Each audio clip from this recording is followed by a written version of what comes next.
Class 10th Europe में राष्ट्रवाद के उदय के अगले चर्चा को शुरू करते हैं, जिसमें आज का प्रश्न है, ब्रिटेन में राष्ट्रवाद का इतिहास शेष यूरोप की तुलना में किस प्रकार से अलग था। क्योंकि आपको पता है यूरोप में किस तरह से रक्त रंजित क्रांति हुई थी, लेकिन ऐसी घटना ब्रिटेन में नहीं हुई। इसीलिए कहा जा रहा है कि दोनों में काफ़ी भिन्नता थी। तो ब्रिटेन में राष्ट्रवाद का जो विकास था वो एक लंबी संवैधानिक प्रक्रिया के द्वारा हुआ। इसमें किसी भी प्रकार की रक्त रंजित क्रांति नहीं हुई। इस प्रक्रिया को आमतौर पर हम रक्तहीन क्रांति कहते हैं। यह प्रक्रिया कैसी है कि 18वीं शताब्दी से पूर्व ब्रितानी एक राष्ट्र नहीं था, जबकि ब्रितानी द्वीप समूह में अंग्रेज, वेल्श, स्कॉट या आयरिश पहचान वाली निर्जातीय समूह रहते थे, जिनकी अपनी विशिष्ट सांस्कृतिक व राजनीतिक परंपराएं थीं। इनमें आंग्ल राष्ट्र ने अपनी धन दौलत, अहमियत और सत्ता के बल पर दूसरे द्वीप समूह के राष्ट्रों पर अपना प्रभाव स्थापित करना शुरू कर दिया। आगे चलकर 1688 ईस्वी में एक लंबे संघर्ष के माध्यम से राजतंत्र की सभी शक्तियां आंग्ल संसद के अधीन आ गईं और एक राष्ट्र का निर्माण किया गया, जिसका केंद्र इंग्लैंड था। अब इंग्लैंड और स्कॉटलैंड के बीच एक आगे चलकर 1707 में एक्ट ऑफ यूनियन बना, जिसके द्वारा United kingdom of great Britain का गठन भी किया गया। इसी के माध्यम से स्कॉटलैंड पर इंग्लैंड का प्रभुत्व स्थापित हो गया। स्कॉटलैंड में ब्रितानी पहचान का विकास करने के लिए यहाँ की संस्कृति व राजनीतिक संस्थाओं को योजनाबद्ध ढंग से नष्ट किया गया।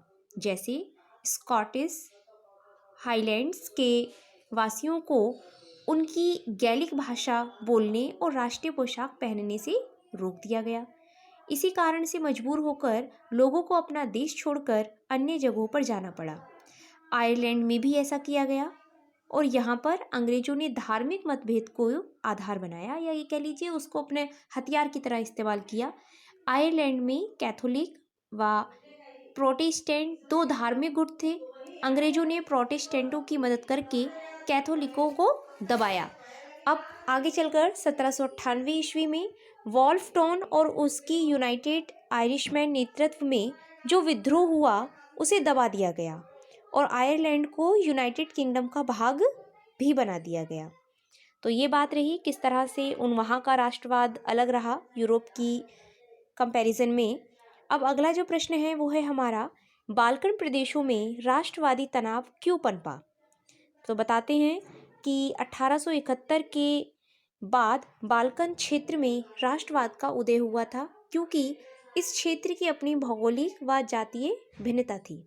इस क्षेत्र में आधुनिक यूनान, Romania, Bulgaria, Albania, Macedonia, Croatia, Bosnia Herzegovina, Slovenia, Serbia, Montenegro आदि देश थे, जहाँ पर स्लाव भाषा बोलने वाले लोग ज़्यादा रहते थे।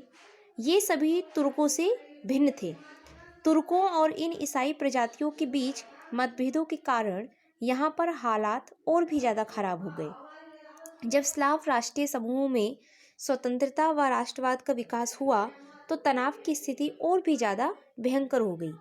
इस कारण इन राज्यों में आपसी प्रतिस्पर्धा और हथियारों की होड़ होने लगी। इसने स्थिति को और भी ज़्यादा गंभीर बना दिया। आगे चलकर यूरोपीय देश जो कि रूस, जर्मनी, इंग्लैंड, ऑस्ट्रिया, हंगरी इन क्षेत्रों पर भी अपना नियंत्रण स्थापित करना चाहते थे, ताकि काला सागर से होने वाले व्यापार और व्यापारिक मार्ग पर उनका नियंत्रण स्थापित हो जाए। तो हम कह सकते हैं इन सभी कारणों से इस क्षेत्र में यूरोपीय देशों और उन राज्यों में आपस में कई युद्ध हुए, जिसका अंतिम परिणाम प्रथम विश्व युद्ध के रूप में सामने आया। तो बच्चों, ये दोनों ही बातें दोनों प्रश्नों से जुड़ी आपको समझनी है और आज तक के काम को अच्छे से तैयार करना है। और इसी काम से आपका एक 1 वर्ड आंसर टाइप टेस्ट भी तैयार कर दिया गया है, जिसके लिए आपको खुद को तैयार करना है। तब तक समझते हुए काम को करिए। कहीं पर कोई डाउट हो तो इंडिविजुअल व्हाट्सएप नंबर पर भेजकर अपनी उस क्वेरी को दूर कीजिएगा। Thank you.